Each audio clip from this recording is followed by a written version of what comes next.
नमस्कार दोस्तों, मैं अविनाश कुमार आपका अपने channel Space Academy for civil services में स्वागत करता हूं। देखिए, समय समय पर मैं आप लोगों के लिए वीडियो बनाता रहता हूं ताकि जो कुछ एग्ज़ाम हैं उनके लिए सहायक सिद्ध हो। आज जो मैंने वीडियो बनाई है वो पॉलिटी के लिए बनाई है, यानी कि राज व्यवस्था के लिए, मूल अधिकारों के लिए। बड़ा इंपॉर्टेंट टॉपिक है, लगभग सभी एग्ज़ामों में पूछा जाता है। यूपीएससी, यूपीपीसीएस, जितने भी वनडे एग्ज़ाम में, सब में ही ये टॉपिक पूछा जाता है। तो आज हम मूल अधिकारों के विषय में पढ़ेंगे, दो पार्टों में पढ़ेंगे, विस्तृत रूप से पढ़ेंगे। और चाहे कोई भी एग्ज़ाम हो, चाहे पीसीएस हो, स्टेट पीसीएस हो, चाहे यूपीएससी हो या कोई वनडे एग्ज़ाम हो, यदि आप एक बार ये वीडियो देख लेंगे तो इसके अतिरिक्त आपको कोई और वीडियो या कुछ भी देखने की आवश्यकता नहीं है। ये वीडियो आपके लिए संपूर्ण होगा। इसके अतिरिक्त आप कुछ भी ना देखें, इस वीडियो से आपका पूरा मूल अधिकार तैयार हो जाएगा। सबसे पहले मैं आपको अपने विषय में बता देता हूँ।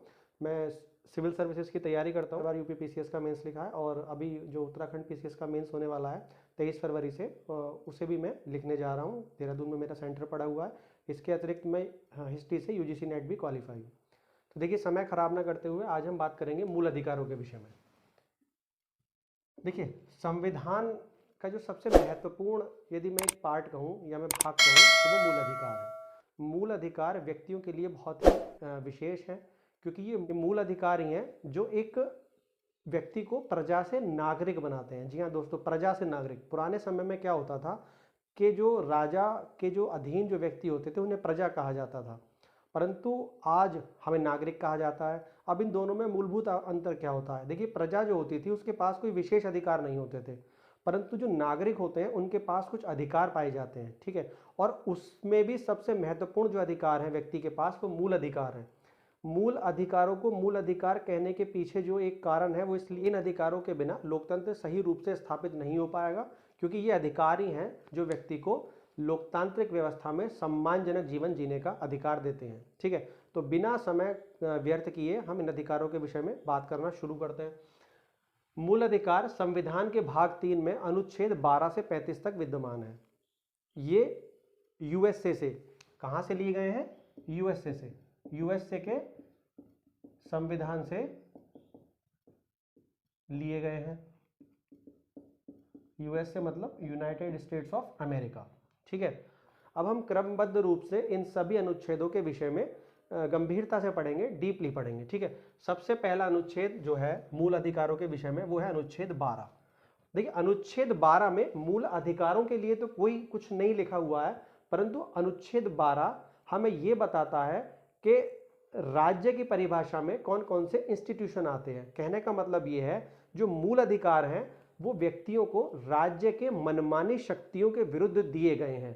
कोई भी राज्य की परिभाषा के अंदर जो भी इंस्टीट्यूशन आएगा वो मनमानी शक्तियों के द्वारा किसी भी व्यक्ति के अधिकार का हनन नहीं कर सकता। इसलिए सबसे पहले आर्टिकल 12 में मूल अधिकार की शुरुआत में ही ये बता दिया गया है कि राज्य की परिभाषा के अंतर्गत कौन कौन से जो इंस्टीट्यूशन है वो आते हैं।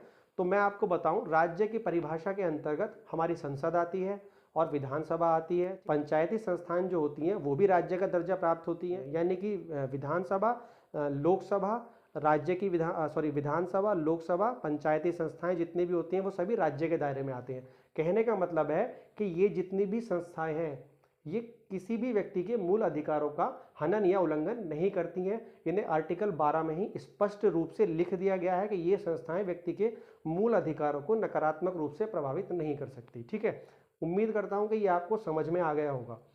अब अनुच्छेद 13 के अंतर्गत लिखा हुआ है कि मूल अधिकारों से असंगत विधियां जो भी बनाएगी सरकार वो शून्य होंगी।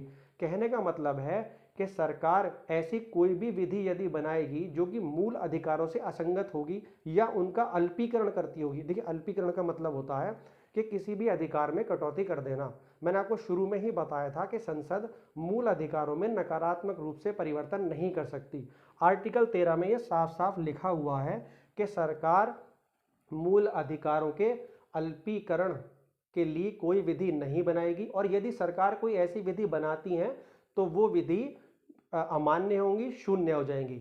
मूल अधिकार न्यायोचित अधिकार है। न्यायोचित अधिकारों का मतलब ये होता है कि मूल अधिकार, यदि व्यक्ति को ये लगे कि उसके मूल अधिकारों का उल्लंघन किया गया है तो व्यक्ति उन्हें लागू करवाने के लिए सीधे सुप्रीम कोर्ट या हाई कोर्ट में जा सकता है। यदि वो हाई कोर्ट में भी ना जाना चाहे तो वो सीधे सुप्रीम कोर्ट में जा सकता है। आर्टिकल 32 के तहत उसे सुप्रीम कोर्ट में सीधे रिट दायर करने का अधिकार है, जिसे आर्टिकल 32 को हम आगे अभी विस्तार से पढ़ेंगे। आर्टिकल 226 यानी कि 226 के तहत उसे उच्च न्यायालय में भी, जिस संबंधित राज्य में वो रहता है उस संबंधित राज्य के उच्च न्यायालय में भी रिट डालने का या रिट दाखिल करने का अधिकार है। तो ये जो अधिकार है ये न्यायोचित प्रकृति के होते हैं। इसके विपरीत जो डीपीएसपी होते हैं, जिन्हें हम नीति निर्देशक तत्व भी कहते हैं, वो न्यायोचित नहीं होते। जब हम आगे डीपीएसपी या नीति निर्देशक तत्वों के विषय में पढ़ेंगे तब मैं आपको बताऊंगा कि उनकी स्थिति और इनकी स्थिति में क्या अंतर है। ठीक है, तो आर्टिकल 13 स्पष्ट हो गया होगा। अब हम आगे बढ़ते हैं, हम आर्टिकल 14 के विषय में पढ़ेंगे। देखिए आर्टिकल 14 है विधि के समक्ष समता, इक्वलिटी बिफोर लॉ। सीधा सा जो इसका शाब्दिक अर्थ है वो शायद आप लोग भी समझ गए होंगे। विधि के समक्ष समता यानी कि कानून के समक्ष सभी व्यक्ति समान होंगे, कोई भी ऊंचा नीचा छोटा बड़ा नहीं होगा। यदि दो व्यक्ति हैं उसमें से एक बहुत गरीब है और एक बहुत अमीर है, यानी कि एक की जो आर्थिक स्थिति है वो बहुत कमज़ोर है और दूसरा जिसकी आर्थिक स्थिति है वो बहुत मजबूत है, यदि वो दोनों कानून के समक्ष पहुंचेंगे और कोई वाद होगा तो कानून ये नहीं देखेगा कि ये अमीर है या ये गरीब है, वो दोनों को कानून के समक्ष समान समझे। कहने का मतलब है कि किसी भी व्यक्ति के पक्ष में कोई भी विशेष स्थिति नहीं होगी। ठीक है, इसी का मतलब हुआ विधि के समक्ष समता, किसी भी व्यक्ति के पक्ष में कोई भी विशेष अधिकारों का ना होना। हालांकि इसका कुछ अपवाद भी होते हैं, जैसे कि हमारे जो संसद सदस्य हैं, राष्ट्रपति हैं, उपराष्ट्रपति हैं, प्रधानमंत्री हैं, इन्हें कुछ विशेष अधिकार दिए जाते हैं, कुछ मामलों में उन्मुक्ति दी जाती है। परंतु मोटा मोटा हम यही मान सकते हैं कि हमारे देश में विधि के समक्ष समता होगी। विधि के आगे यानी कि कानून के आगे सभी व्यक्ति बराबर होंगे, कोई ऊंच कोई नीच नहीं होगी। हालांकि देखिए व्यवहार में ऐसा शायद ना होता हो, यह तो आप सभी लोगों को पता है कि जिसके पास आर्थिक स्थिति जिसकी अच्छी होती है उसके पक्ष में कानून एक तरह से मुड़ ही जाता है। काफ़ी बार ये देखा गया और ये कोई दबी छुपी चीज़ है नहीं, काफ़ी लोगों को ये पता होगा। काफ़ी जगह आप मूवीज़ में देखते हैं, रियल में भी देखते हैं, काफ़ी जगह ये देखने में मिलता है कि यदि व्यक्ति के पास पैसा है तो वो कानून को तोड़ मरोड़ के अपने पक्ष में कर ही लेता है, चाहे कैसे भी करे। परंतु संविधान में जो लिखा हुआ है वो विधि के समक्ष समता का विचार लिखा हुआ है। किसी भी व्यक्ति के पक्ष में किसी भी प्रकार के विशेष अधिकार नहीं होंगे। इसके पश्चात अनुच्छेद 15 हम पढ़ते हैं।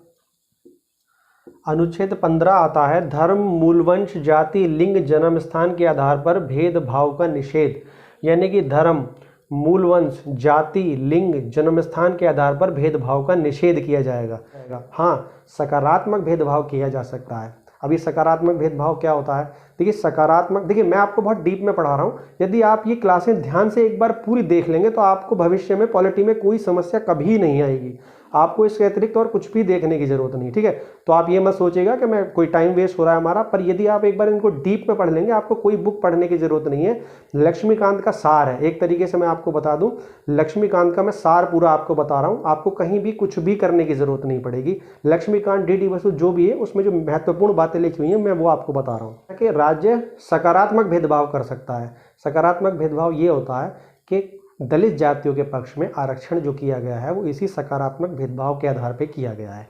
यदि इस आर्टिकल की माने एज इट इज़ हम इसको लागू करें तो जो संसद है, जो कानून है, वो किसी भी व्यक्ति के पक्ष में कोई विशेषाधिकार नहीं दे सकता। यानी कि यदि अनुसूचित जातियों के लिए आरक्षण लागू किया जाता है तो वो इस आर्टिकल का उल्लंघन हो जाएगा। तो इसीलिए सरकार ने जब शुरुआत में तमिलनाडु में मेडिकल छात्रों के लिए जो कुछ दलित और जातियां थी उनके लिए एक आरक्षण की सीमा निश्चित की थी, तो एक चंपक दुराई राजन एक वाद हुआ था। यानी कि उसके बाद में जो ब्राह्मण जो कैंडिडेट थे उन्होंने एक वाद दायर किया था कि भाई जब धर्म, मूलवंश, जाति, लिंग, जन्म स्थान के आधार पर भेदभाव नहीं होगा तो हमारे साथ कैसे भेदभाव किया जा रहा है, हम किसी व्यक्ति के पक्ष में आरक्षण कैसे हो सकता है। परंतु और चंपक दुराई राजन बाद में सुप्रीम कोर्ट ने जो आरक्षण था उसको समाप्त कर दिया था। परंतु उसके बाद सरकार ने अलग अलग वाद में ये आरक्षण प्राप्त करने का और सुप्रीम कोर्ट ने भी इस आरक्षण को, सकारात्मक आरक्षण को देने का फैसला कर लिया। इसीलिए आज जो आरक्षण है वो विभिन्न गवर्नमेंट जॉब्स में लागू है, प्राइवेट जॉब्स में लागू नहीं है। गवर्नमेंट जॉब्स में जो भी सार्वजनिक संस्थान है उनमें आरक्षण देना ही पड़ेगा। इसीलिए BCCI जो board of cricket control of India है वो एक प्राइवेट लिमिटेड संस्था है, इसीलिए कोई भी व्यक्ति बीसीसीआई में आरक्षण के लिए क्लेम नहीं कर सकता। कोई भी ये नहीं बोल सकता कि भारतीय टीम में 27% इसका आरक्षण होगा या 21% इसका होगा, 7%, क्योंकि वो सरकार ने उसको एक प्राइवेट ढांचे के रूप में स्टेब्लिश कर रखा है। तो ऐसा भी कह सकते हैं कि बीसीसीआई सरकारी संस्था नहीं, एक प्राइवेट लिमिटेड कंपनी है, इसीलिए आरक्षण के ना होने के बाद भी उसके लिए रिट नहीं डाली जा सकती। ठीक है, तो ये हो गया आर्टिकल 15। इसके बाद हम आते हैं आर्टिकल 16 पर, लोक नियोजन में अवसर की समता। यानी कि लोक नियोजन का मतलब ये होता है किसी भी सार्वजनिक क्षेत्र की किन्हीं भी जॉब्स में या किसी भी जॉब्स वगैरह में आप जब नियोजन करेंगे तो उसमें किसी भी व्यक्ति के साथ में भेदभाव नहीं करेंगे। परंतु अभी मैंने आप लोगों को बताया कि संसद आरक्षण तो देती है, मतलब आरक्षण तो हमारे देश में है विभिन्न, तो ये मुद्दा भी इसमें उठाता। देखिए, धर्म, मूलवंश, जाति, लिंग, जन्मस्थान के आधार पर इसमें एक चीज और जोड़ दी गई है, इनके आधार पे तो भेदभाव होगा नहीं, निवास के आधार पे भी आप भेदभाव नहीं कर सकते, उद्भव के आधार पर भी आप भेदभाव नहीं कर सकते। कहने का मतलब है कि यदि कोई भी राज्य सरकार कोई भी जॉब्स निकालेगी तो उसमें आप निवास और उद्भव के आधार पर, ये इन सब के साथ में ये दो चीज़ें और जोड़ दी हैं, इसके आधार पर भी कोई भी राज्य सरकार या कोई भी इंस्टीट्यूशन व्यक्तियों में भेदभाव नहीं कर सकती। इसके भी कुछ अपवाद हैं, उन अपवादों के आधार पर राज्य सरकार या कोई भी सरकार है लोक नियोजन में अवसर की समता को बाधित कर सकती है। तो कैसे कोई भी अधिकार एब्सोल्यूट नहीं है, तो वो नकारात्मक रूप से इन अधिकारों को प्रभावित नहीं कर सकती। देखिए, दबे कुचले व्यक्तियों को आगे लाना ये सरकार का कर्तव्य है। जो लोग काफ़ी सालों से दबे कुचले हैं उनको मुख्य धारा में लाना सरकार का कर्तव्य है, इसीलिए वो मुख्य धारा में ला भी रही है। इसी आर्टिकल के संबंधित एक बाद है मंडल कमीशन। 1979 में सरकार ने एक पिछड़ा वर्ग आयोग गठित किया था जो कि मंडल कमीशन के नाम से प्रसिद्ध है। उसने ये बोला था कि हमारे देश में जो ओबीसी की आबादी है वो लगभग 52% है और वो सामाजिक और शैक्षणिक रूप से पिछड़े हुए हैं। आर्टिकल 340 यानी कि 340 सरकार को आर्टिकल 340 सरकार को अधिकार देता है कि वो सामाजिक शैक्षणिक रूप से जो पिछड़ा वर्ग है उसके लिए एक आयोग गठित कर सकती है और उसकी राय ले सकती है कि भाई कितना पिछड़ा हुआ है। और मंडल कमीशन ने ये बोला कि ये समुदाय है ओबीसी, अदर बैकवर्ड क्लासेस, जिसको कि पिछड़ा वर्ग बोलते हैं, इसकी आबादी जो है वो देश में 52% है, परंतु उसका जो संस्थाएं हैं उनमें रिप्रेजेंटेशन बिल्कुल कम है। इसलिए उसने ये सुझाव दिया कि क्यों ना पिछड़े वर्ग को 27% आरक्षण दे दिया जाए। इसका बहुत विरोध हुआ, शुरू में तो लागू नहीं हो पाया, परंतु 1990 में बीपी सिंह, विश्वनाथ प्रताप सिंह, जो कि खुद एक जनरल कास्ट से आते थे, उन्होंने ये 27% जो आरक्षण था वो लागू कर दिया और जो ओबीसी आरक्षण है वो आज भी लागू है। परंतु लागू इसका आर्टिकल का उल्लंघन नहीं करता, सरकार ने उसका रास्ता निकाल ही लेती है। परंतु जैसे कि आर्टिकल 16 है, इसमें 1, 2, 3 पैराग्राफ करके उतना डीपली आपके लिए जाना जरूरी नहीं है, वो कुछ ना कुछ रास्ता। आर्टिकल 17 है अस्पृश्यता का अंत। अस्पृश्यता मतलब छुआछूत। देखिए, भारतीय समाज और विदेशी समाज में एक अंतर है, ऊंचा नीचा, छोटा बड़ा, लोअर क्लास और अपर क्लास। मिडिल क्लास का कॉन्सेप्ट तो खैर काफ़ी बाद में आया, ये पूंजीवादी अर्थव्यवस्थाएं लागू होने के बाद में, पर जो निचला तबका है, ऊंचा तबका है, वो दुनिया के सभी समाजों में विद्यमान रहा है। ऐसा नहीं है कि वो भारत में ही विद्यमान रहा है, दुनिया का कोई भी समाज आप देख लीजिए, ये जो एक दोनों में विभेद है जो ये विद्यमान हमेशा से रहा है। परंतु भारत के अर्थ में थोड़ा सा इसका स्वरूप कठोर था, क्योंकि ये एक शुद्धता और अशुद्धता के स्तर पर पहुंच जाता था। कहने का मतलब ये था, ऋग्वेद में तो हालांकि कर्म के आधार पर ही ये लिखा हुआ है कि किसी व्यक्ति की जाति निर्धारित होगी। जातियों का तो कॉन्सेप्ट नहीं था, वर्ण का कॉन्सेप्ट था। ब्राह्मण, क्षत्रिय, वैश्य और शूद्र का जो कॉन्सेप्ट था, जो ऋग्वेद के पुरुष सूक्त में दिया गया है, उसमें साफ साफ ये लिखा गया है कि कोई भी व्यक्ति कर्म के आधार पर ही वर्ण पाने का अधिकारी होगा। ऐसा नहीं है कि ब्राह्मण का बेटा, ब्राह्मण का मतलब होता था बहुत कोई ज्ञानी पुरुष, उसका बेटा ही ब्राह्मण बनेगा, एक शूद्र का बेटा भी ब्राह्मण बन सकता है। परंतु बाद में इसे जन्म के स्थान पे कर दिया गया, जो कि बहुत ही ज़्यादा दुखद था। तो इस प्रकार से ये कुछ जो विशेषाधिकार थे, ये प्राचीन समय में कुछ जो वर्ण थे या कहे जातियाँ हैं उन्होंने ले लिए थे। परंतु जब 1947 में हमारा देश आज़ाद हुआ, उसके पश्चात जो हमारा सरकार थी उसका कल्याणकारी जो स्वरूप था वो भर कर आया और हमारी सरकार इसके लिए प्रतिबद्ध थी कि किसी भी व्यक्ति के साथ में किसी भी प्रकार का भेदभाव नहीं किया जाएगा, अस्पृश्यता बिल्कुल ख़त्म हो जाएगी, छुआछूत बिल्कुल नहीं रहेगी समाज में। इसलिए हमारी सरकार ने 1955 में अस्पृश्यता अपराध अधिनियम पारित किया, जिसके आधार पर ही सभी प्रकार की अस्पृश्यता, छुआछूत को कानूनन अपराध बना दिया गया। और इसी का नाम बदलकर 1976 में नागरिक अधिकार संरक्षण अधिनियम कर दिया गया। इसी के साथ में 1989 में 1989 में सरकार ने अनुसूचित जाति अत्याचार निवारण अधिनियम भी पारित किया, ताकि अनुसूचित जाति और अनुसूचित जनजाति के साथ में कोई भी किसी भी प्रकार का अत्याचार ना किया जाए। तो ये हुआ आर्टिकल 17 के विषय में। इसके पश्चात है आर्टिकल 18। देखिए, आज़ादी से पहले जो हमारे देश में अंग्रेज बहुत सारी उपाधियाँ देते थे, राय रयान, राय बहादुर, दीवान, इस प्रकार की बहुत सारी जो उपाधियाँ थी वो अंग्रेजों द्वारा दी जाती थी। सरकार ने साफ साफ ये बोला था कि सभी जो नागरिक हैं वो समान होंगे, किसी भी नागरिक को विशेष दर्जा नहीं दिया जाएगा। तो सरकार ने इन उपाधियों पर भी पूर्णतः प्रतिबंध लगा दिया। कोई भी व्यक्ति किसी भी प्रकार की उपाधि नहीं ले सकता एक्सेप्ट भारत रत्न, पद्म विभूषण, पद्मश्री और पद्म भूषण के अलावा, क्योंकि ये जो उपाधि हैं वो सरकार द्वारा ही दी जाती हैं। और एक बालाजी राघवन एक बाद हुआ था सुप्रीम कोर्ट में, उसने वैलिड ठहराया था, यानी कि इन उपाधियों को कोई भी व्यक्ति सरकार इनको दे सकती है और इनको व्यक्ति ग्रहण कर सकता है, परंतु उसे अपने नाम में आगे इनको लगाने का अनुमति नहीं होगी। यानी कि कोई भी अपने नाम के आगे जिसको भारत रत्न या भारत पद्म विभूषण वगैरह की उपाधियां मिली हैं, तो वो नाम के आगे इस प्रकार के जो क्या बोलते हैं उपाधियां हैं वो नहीं लगाएगा। तो इसको बोलते हैं सरकार ने उपाधियों का अंत कर दिया आर्टिकल 18 में। इसके साथ में अब आर्टिकल यानी कि अनुच्छेद 19 आता है। इसमें 6 प्रकार की स्वतंत्रताओं का उल्लेख लिया गया है। वाक अभिव्यक्ति की स्वतंत्रता, मीडिया की स्वतंत्रता भी आर्टिकल 19A में है। वाक अभिव्यक्ति की स्वतंत्रता का मतलब होता है कि किसी भी व्यक्ति को बोलने की आज़ादी होगी, परंतु हम ये ध्यान रखेंगे बोलने की आज़ादी उसे उसी सीमा तक होगी जब तक वो किसी दूसरे व्यक्ति की आज़ादी का अतिक्रमण नहीं कर सकता। कहने का अर्थ है आपको वाक अभिव्यक्ति की स्वतंत्रता है।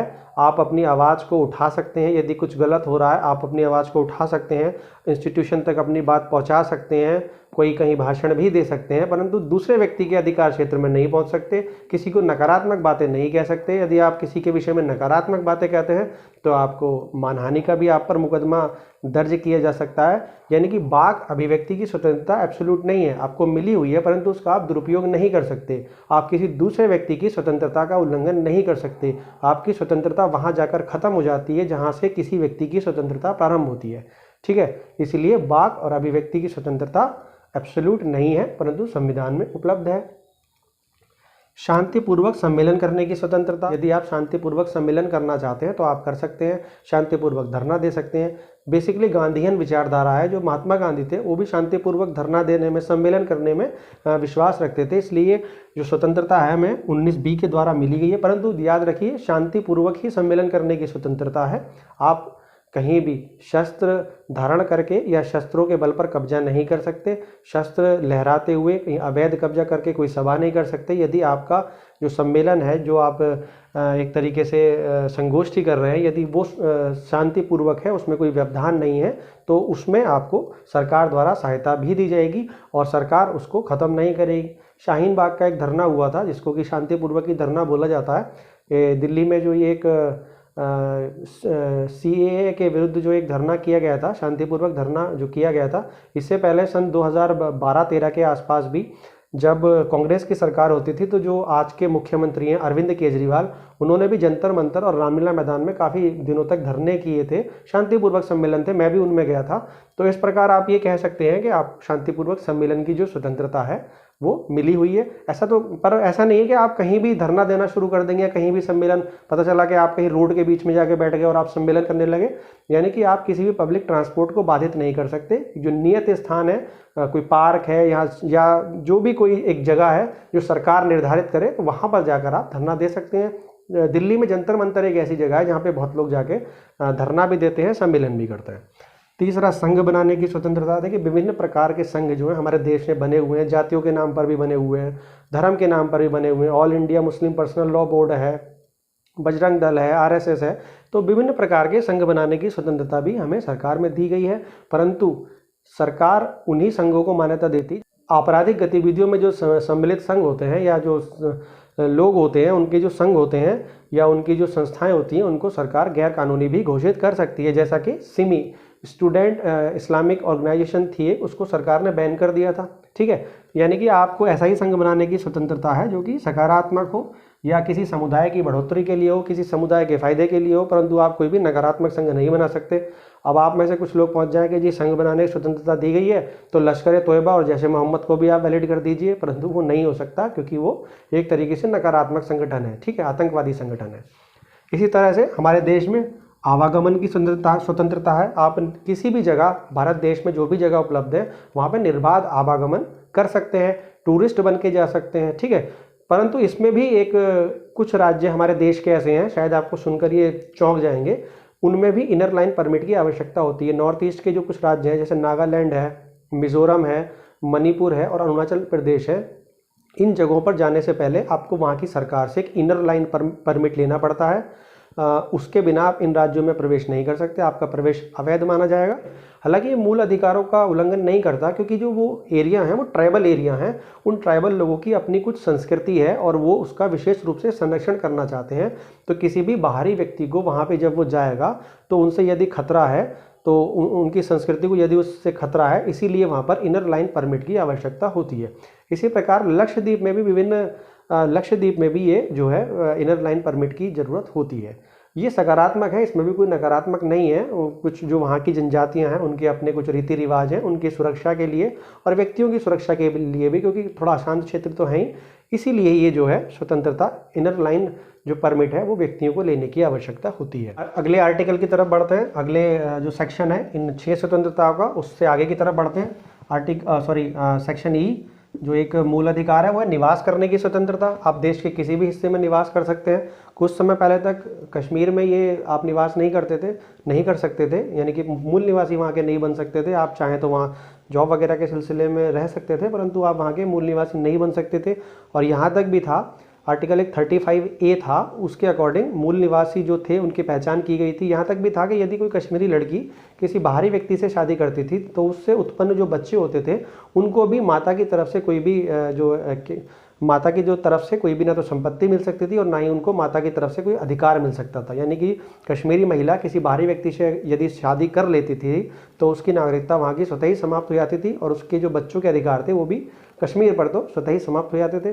परंतु सरकार ने आर्टिकल 37 और 35A को एबॉलिश कर दिया है और अब कश्मीर में कोई भी व्यक्ति जाकर एक निश्चित संख्या में प्रॉपर्टी भी खरीद सकता है, उसे वहाँ का निवास भी मिल सकता है। और कश्मीरी लड़की यदि बाहरी किसी व्यक्ति से शादी करती है तो उसको भी कश्मीर में रहने की इजाज़त है और उसके बच्चों को भी अधिकार वो मिल सकते हैं। में संपत्ति का अधिकार था वो ख़त्म कर दिया गया है। कोई भी कारोबार व्यापार करने की स्वतंत्रता, आप कोई भी कारोबार कर सकते हैं। अब तो जब से लिबरलाइजेशन और ग्लोबलाइजेशन और प्राइवेटाइजेशन हुआ है 1991 के बाद में, लाइसेंस जो राज था वो ख़त्म कर दिया गया है। कुछ उद्योगों को छोड़कर बाकी के लिए तो लाइसेंस भी लेने की ज़्यादा आवश्यकता नहीं होती है। इसीलिए आप कोई भी कारोबार कर सकते हैं, व्यापार कर सकते हैं, ये इसकी आपको पूरी स्वतंत्रता है। अब प्लीज़ इसका मतलब आप ये मत समझ लेना कि हम कल को बम बनाने का या कुछ भी ऐसा कारोबार करने लगे साहब। कोई भी अनाधिकृत जो गैर कानूनी गतिविधियों हैं उसमें आप शामिल नहीं हो सकते। जो भी वैध लेजिटिमेट जो व्यापार हैं और जो कारोबार हैं वही आप लोग कर सकते हैं। कुछ भी अपने मन से आप ऐसा नहीं कर सकते कि साहब ये तो मूल अधिकारों में लिखा हुआ है कि हम कोई भी कारोबार कर सकते हैं, ऐसा बिल्कुल नहीं है। युक्तियुक्त प्रबंध इन पर भी है। कल को कोई किसी आर्म्स की या ड्रग्स की वो खोल के बैठ जाए फैक्ट्री के, बोले साहब हमें तो संविधान से आर्टिकल 19G में स्वतंत्रता मिली हुई है, तो ऐसा बिल्कुल नहीं है। आप लेजिटिमेट व्यापार ही कर सकते हैं। ओके, तो ये आज हमने कुछ संविधान के कुछ उपबंधों का यानी कि मूल अधिकारों के विषय में मैंने आपको बताया। बाकी अगले वीडियो में जो और नेक्स्ट जो बचे हुए मूल अधिकार हैं मैं उनके विषय में आपको बताऊंगा। तब तक के लिए जय हिंद, और चैनल को लाइक और सब्सक्राइब करें ताकि मेरा भी थोड़ा उत्साहवर्धन हो और आप तक मैं अपनी सारी वीडियो पहुंचा सकूं। देखिए, सारी जो वीडियो आएंगी आपके सभी एग्जामों में, आप किसी भी एग्जाम की तैयारी करते हैं उसके लिए बहुत ही ज़्यादा इंपॉर्टेंट